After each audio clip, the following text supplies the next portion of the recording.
Let's install WSL, or Windows Subsystem for Linux, on Windows 11. The default Linux distro that comes with WSL is Ubuntu, so that's what we'll go with. Let's start by opening the Windows terminal.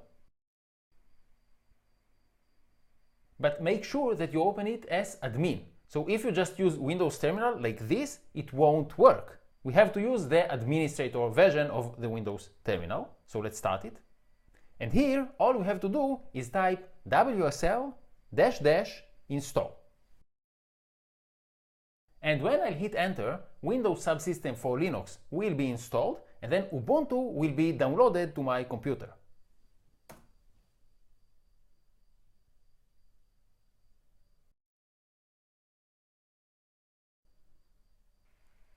Okay, so WSL itself was installed, and now Ubuntu is being installed.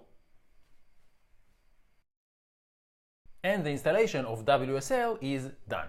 To actually start using WSL, we have to restart the computer, so let's do that.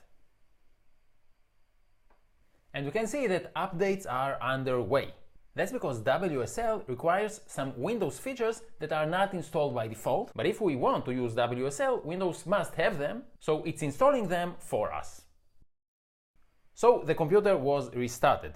And if we now open the Windows Start menu, we can see a new option that we didn't have before, and this is Ubuntu.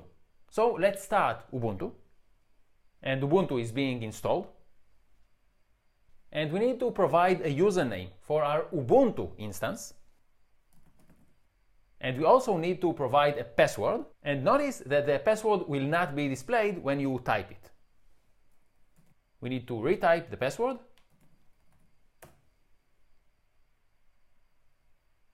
And we now have Ubuntu 22.04 installed and ready for use.